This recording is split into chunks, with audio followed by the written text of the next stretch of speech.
Today we are going to be talking about every single clue that Robert Downey Jr.'s Tony Stark was always Dr. Doom. Let's react to this video by ScreenCrush. Everyone has their favorite theory about why the hell Robert Downey Jr. is playing Dr. Doom. I myself have made a few. But there's one theory that checks every single box. It explains why the Russo brothers and Kevin Feige said that RDJ was the only actor that could play. And I've been taking a deep dive as well with all these things, dude. I've even read the entire lore on Dr. Doom for the Secret Wars stories, which was pretty cool, man. Like, there's a lot of ways they could actually do this, and I am not on board anymore with just the whole, like, oh, they just need Robert Downey Jr. to save the day type thing because we lost Kang.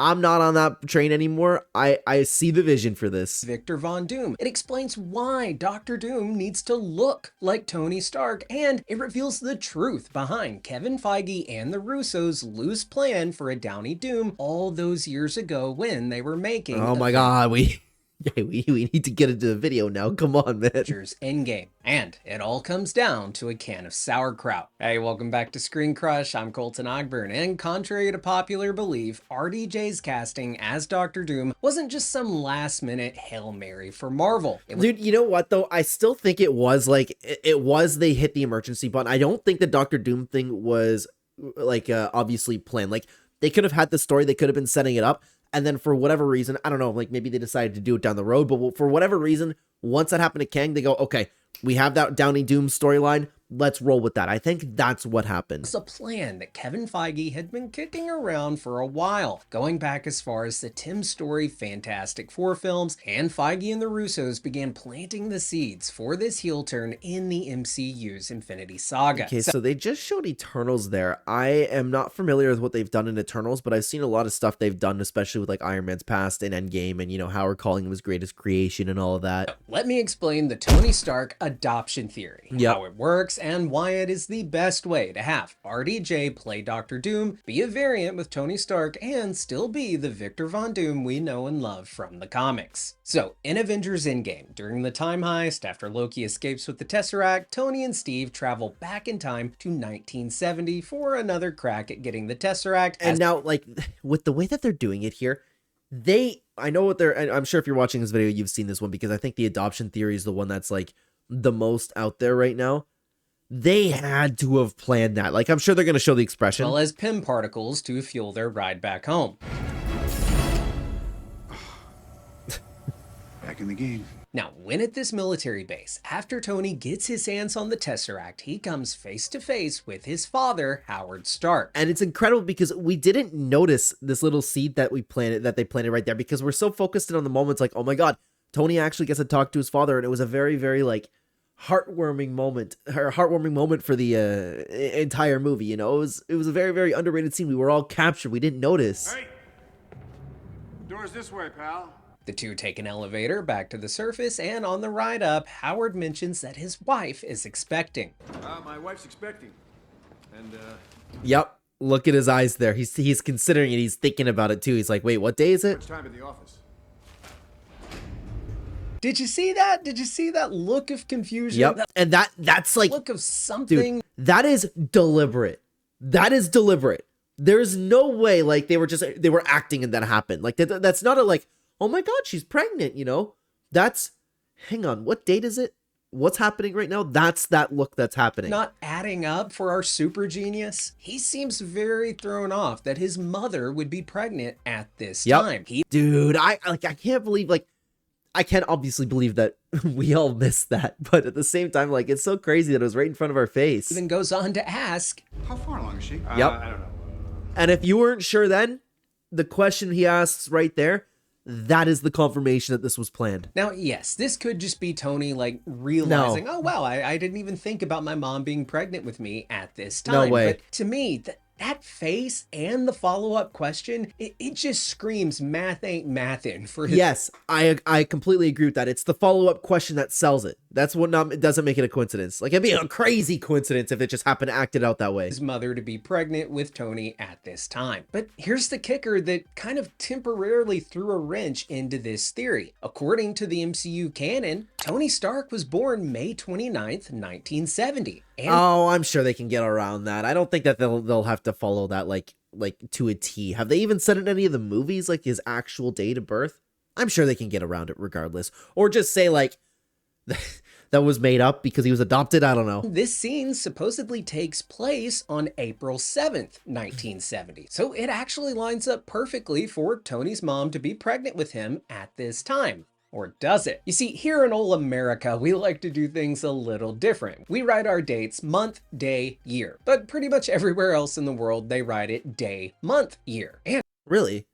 I'm looking at my computer right now, and it's kind of weird in Canada. It's kind of like all over the place depending where you are. Right now, it's year, month, day for us. for Tony's quantum tunnel time machine, he may have calibrated the interface to have a chronological dating system. Day, month, year, which would mean that when Cap and Tony traveled back to 04071970, they didn't travel back to April 7th, 1970. They actually traveled back to July 4th, 1970, which, funnily enough, is Cap's birthday. Yes, it's really his birthday. Anyway, Oh, them look traveling. at that. How did people notice these little details? Like, it had to have been that. Regardless, even if they don't explain it that way, that's something like so small that I'm sure they could get around with the whole movie.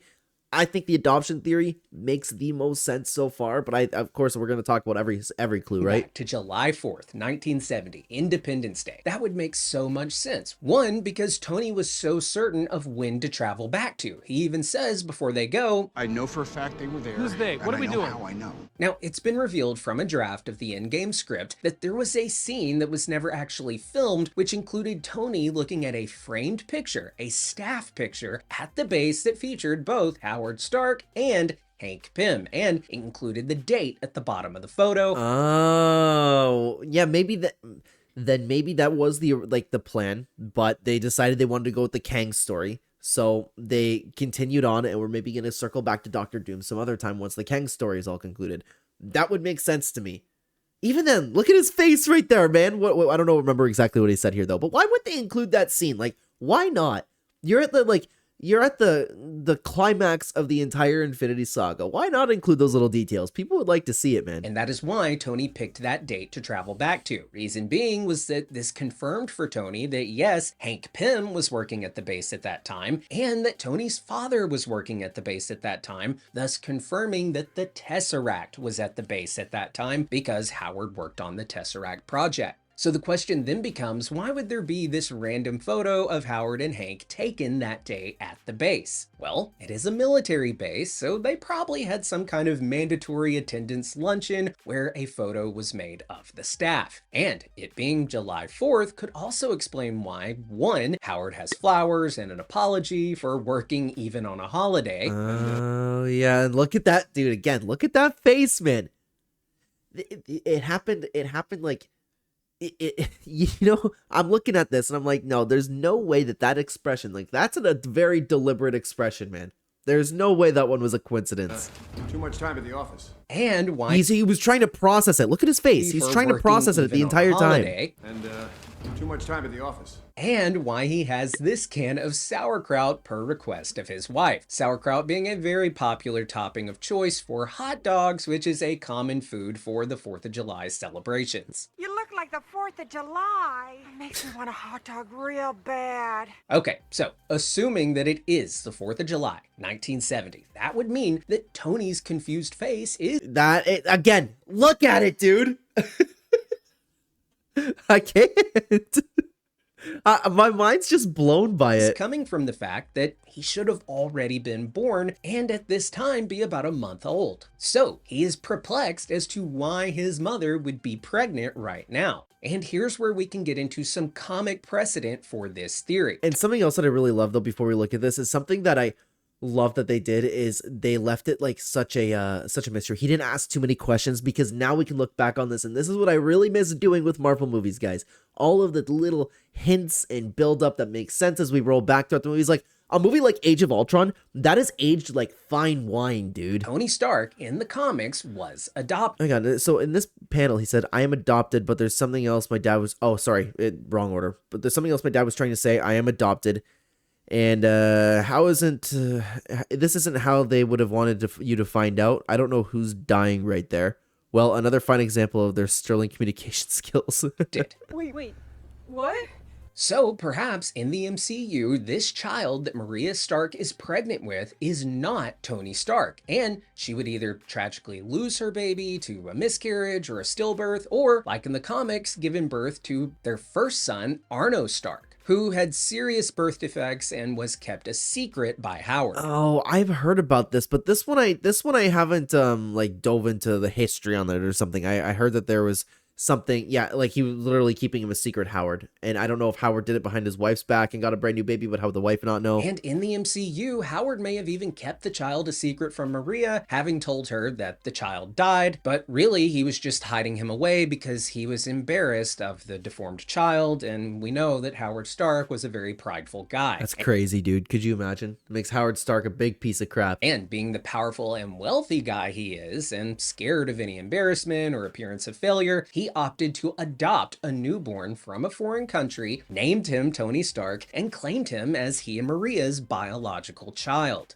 And yes, there is comic precedent for this. In the comics, we have learned that Tony Stark. Wow, hang on, I want to look at those. Howard, I think this covers birthdays and Christmas for at least 2 years. What did you do? You know how you always say if something is meant to be, and if I make fun of you for it, it was meant to be. Oh my goodness, does he have a name? Anthony. The birth mother wants the name to remain Anthony. Okay. Weird, dude. In the comics, we have learned that Tony Stark. And then, but we still couldn't conceive a baby. Oh God, Tony, this isn't coming out right. This makes it sound like you were just a decoy. We loved you and we always loved you. I'm still wrapping my head around the fact that I've got a brother who's always been hidden away this whole time. You know, it does make some things make sense. I did everything to try and please Howard. I could see that part of him loved it and the other part was scared. Maybe it was just because he knew I wasn't his. Ooh, that'd be crazy. Stark was indeed adopted, but where the MCU could take this ball and run with it is by having this foreign country that they adopted the baby from be, you guessed it, Latveria, the home country of Victor Von Doom. But I didn't think Latveria was in the MCU. Yeah, but why would you adopt it from Latveria? Why not just get a baby close? Good catch, buddy. And I think that's because in this timeline where the baby who was destined to grow up as Victor Von Doom was instead adopted and grew up in the States as Tony Stark, that change of events led to the country of Latveria never forming and remaining under its original name and regime, Sokovia, home to the Scarlet Witch and Quicksilver and the place that would haunt Tony Stark for years to come. Oh, would you look at that? I didn't know about any of that. Dude, if they had all this planned out, man, that'd be the craziest thing I've ever seen. Only following the destruction of the country in Age of Ultron, which could you imagine, though? Could you imagine we get into the movie for Avengers Doomsday after all of this, and it's like none of that. It's just, oh, Robert Downey Jr. is playing Tony Stark or playing Dr. Doom. Could you imagine? After all that, after all of the fans were excited for, dude, that would be insane, felt man. Very responsible for, but also the Stark bombs that we saw in WandaVision, which were used in the war-torn country years prior. This would make it all the more poetic that when Howard Stark plucked Tony, or Victor, from his original place and time, that his bombs would then go on to ravage the country that, in another timeline, he would have liberated and become the king of. So that would have been it. That's actually really cool. Another thing that I've seen, I don't know if he's going to end up talking about Doctor Strange, but I've heard of Doctor Strange kind of manipulating all of this because he knew what Doctor Doom could become, so he made Doctor Doom Tony Stark. Howard and Tony are a lot alike, and sure, that can be chalked up to genetics, like father, like son. But I think a key reason that Tony is so much like his father is not only because his father raised him, and the way you're raised can have a massive effect on the personality. And yeah, it could be both. It could be built into you. It could just be the way that, again, like you just said, the way that you were raised. Both of them would have a great influence on your development. The essence that you develop. But I think Howard also experimented on Tony, or Victor, from a young age. Howard says right here in this recording to Tony. What is and always will be my greatest creation is you. I wouldn't... How crazy would that be, dude? That's the big selling point too, because you have all of that, everything that he was looking at. You have the dad saying that. You have Tony like figuring out that the dates don't align. Oh, that'd be nuts. Put it past Howard at all to have used his big brain to genetically alter his adopted son to make him a part of him. Oh, just changing his DNA? Dude, that's cruel. changing the baby's DNA to like match your own as if like it actually was your own baby. So it's just like this body that you took over. It's like conceiving a new child, if that makes sense. Altering his genetics to have traits of his adoptive father. We know Howard was very involved in the development of the super soldier serum, giving soldiers super strength and agility by altering their genetics. So Howard could have given his son an equivalent, but for the mind. And that'd be sick, dude. I'm so sorry. I'm yawning. That'd be sick. Like, I'm not the cool sick. Like, that'd be disgusting from Howard Stark. again, there is comic precedent for this. In the comics, Howard experimented on his other son, his secret son that we mentioned earlier. Yeah, I didn't know about the secret son. The birth couldn't have gone better. The baby lying there seemed like a miracle. What's your name, little fella? It was a miracle, which my face cam is covering. Huh. Could you imagine, like, having a baby with some defects and just tossing it to the side? Dude, we need somebody to get revenge on Howard Stark, okay? Or no. So Howard likely did the same to Tony, crafting him to be the exact version of a son and replicant of himself that every headstrong father wants, thus twisting the mind of who would have been Victor Von Doom into the Tony that we know. This could add a whole new meaning to Howard saying that Tony was his greatest creation. Yeah, because nobody thought about it too, right? Nobody thought about it at the time, but now we're talking about, okay, how did Tony get there? Tony's not Tony, Tony's Dr. Doom, Tony's an adopted kid. Oh my god, he's a creation. It could add a whole new layer to why Howard was so hard on Tony and often acted disappointed at him for not turning out exactly how he wanted him to. Oh, you know what? I've actually never really thought about it that way. Huh.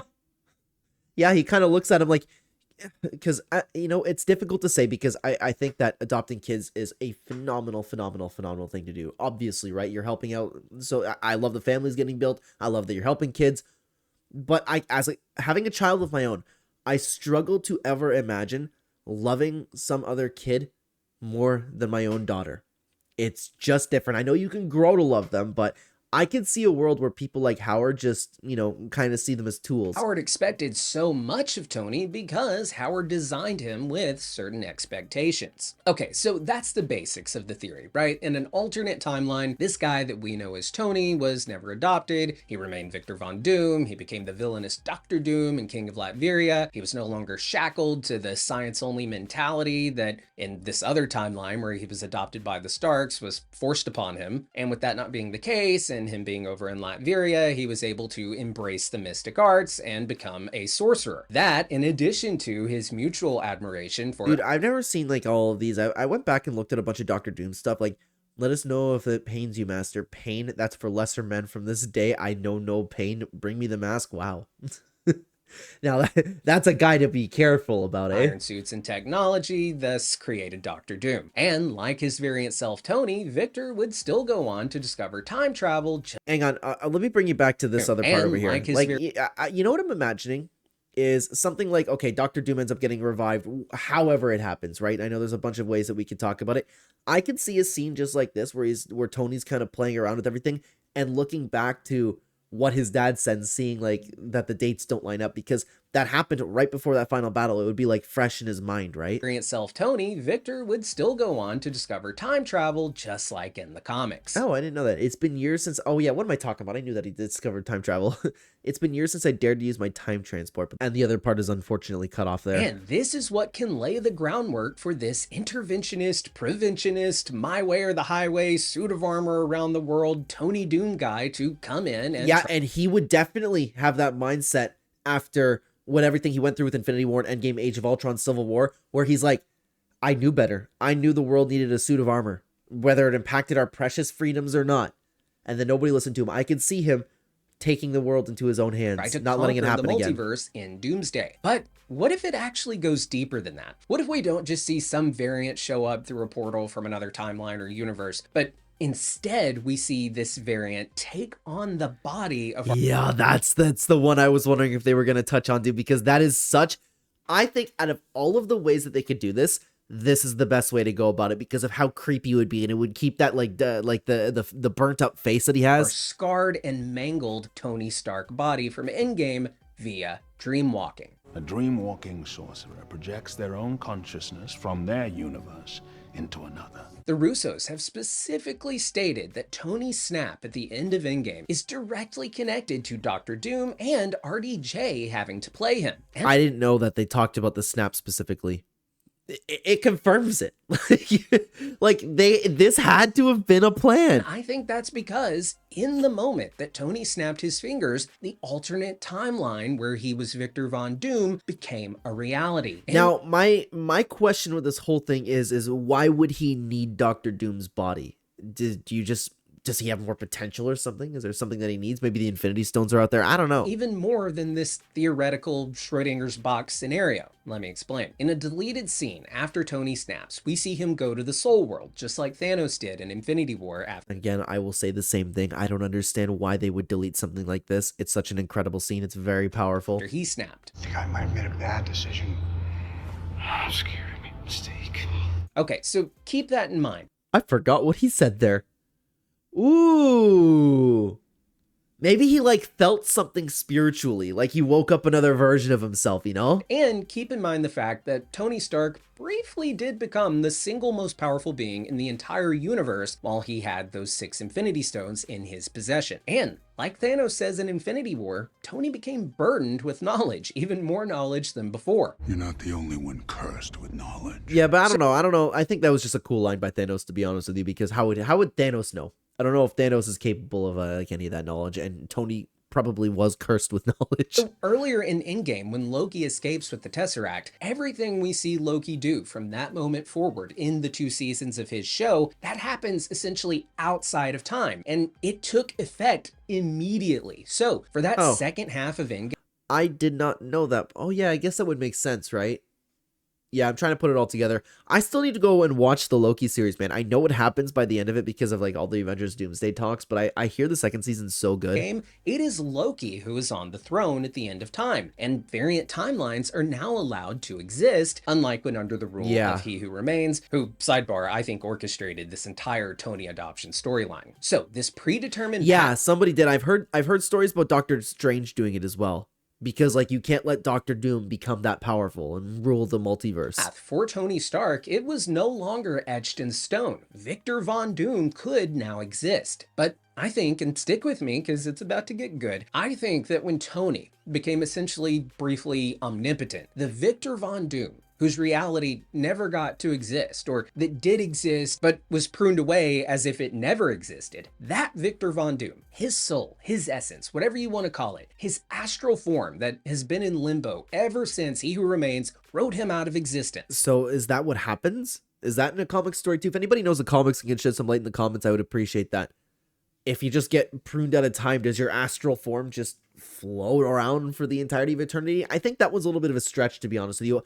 But you need a reason for it. Why would somebody need to, or why would another version of Doctor Doom need to dreamwalk into that specific Doctor Doom? That Doom felt the snap from beyond, and his astral form, which as a master of the mystic arts, he would have been able to separate himself from his physical body into his astral form, perhaps right before his universe was pruned. Oh, okay.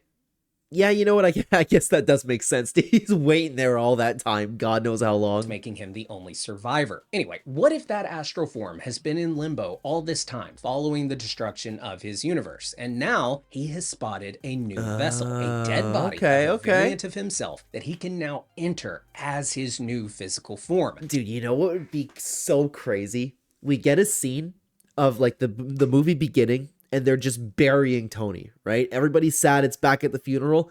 As soon as Tony's body gets in the ground, or wait, didn't they send him off on a lake? Whatever it is, they say goodbye to the body. They ship it out there, and then the camera like slowly goes into it, and then the eyes just open. That'd be nuts. Just like Doctor Strange did with a dead body of one of his variants in Multiverse of Madness. This would mean that our Tony Stark, he is in fact dead. His soul has moved on. But now, in his body, the same body that has that scarred face from the snap, a scarred face very reminiscent of the one that Doom has from the comics, this variant soul, this variant astral form of Doom from that destroyed timeline that never got to be, he is now at the wheel. And with his memories of this universe or timeline that technically never existed, he is on a warpath to fix the multiverse. And now what I want to know too is, would you then, I don't know if you're merging with that or if you're like quite literally just using the body, would you have all of Tony Stark's memories with that too? Like, would he know who Captain America is? Would he know who Tom Holland is? Like, I want to see him with Spider-Man, dude. That'd be crazy. Restore that timeline and the life that he was robbed from, save his mother's soul, just like in the comics. Oh no, I didn't know. I thought I looked up everything about Doctor Doom. But no, I looked up everything about Secret Wars. I don't remember hearing anything about Doctor Doom's mom. Probably Howard Stark, who killed his mother and stole him away as a baby in the first place. So this not only gives us an epic and tragic Doctor Doom that is super true to the Doom that we know from the comics, but it also perfectly explains why he needs to be played by RDJ. And it perfectly encompasses the entire theme of this multiverse saga. Hey, we called it with Spider-Man No Way Home. We called with all the other Spider-Men coming in. We can call Doctor Doom as well. The war between realities that is to come in Doomsday and Secret Wars. Now, to those of you who are skeptical about this whole adoption theory, because at the time that they made Endgame, you think that they didn't have this plan for RDJ being... I'm pretty sure I said at the beginning of the video, guys, I think that they did have this plan, but they didn't want to do it just yet. I think that for whatever reason, they wanted to insert the Kang storyline, but the point was they still were setting it up because like having that as an option, maybe that's what the Russo brothers, Kevin Feige, whoever's in charge, that's where they wanted to go. Maybe Disney had other plans. Doom. To that I say, you are wrong. Kevin Feige has liked this idea of Robert Downey Jr. playing Doctor Doom before even the MCU existed and before those first Tim Story Fantastic Four films were even made. Robert Downey Jr. came this close to being those movies' Doctor Doom. And in an interview with the Russo brothers, Joe Russo revealed that Feige's idea to bring Downey back as Doom, that was a conversation that they had, quote, a while ago. So while yes, Avengers Doomsday was originally the Kang Dynasty, and it wasn't going to have this big focus on Doctor Doom, I do think, however, that Avengers Secret Wars was always going to have RDJ come in as Doom. I don't know, to have him for one movie, yeah, perhaps that's the case. I thought it was just like a separate story that they were going to go, and like, I don't know, for whatever reason it was, they wanted Kang. That's what I think happened. But the point being, too much has happened, and there's too much to look and have deep dives into for us to not believe that this Doctor Doom was planned. Doom being a huge part of both versions of Secret Wars in the comics, and I just don't think you do Secret Wars without Doom. So while announcing RDJ's Doom this early and bringing him in a film early was certainly in response to the big pivot away from Kang, I think there's enough evidence to indicate that there was always this loose plan to bring RDJ in as Doom, just not. To be honest, it doesn't even have to be a loose plan. Now that I'm thinking about it too, if the movie is quite literally titled Secret Wars, and now knowing the lore behind Secret Wars, how could you not have Doctor Doom in that? This quickly. But hey, those are just my thoughts and theories. I would absolutely love to hear. Dude, it was a good video, man.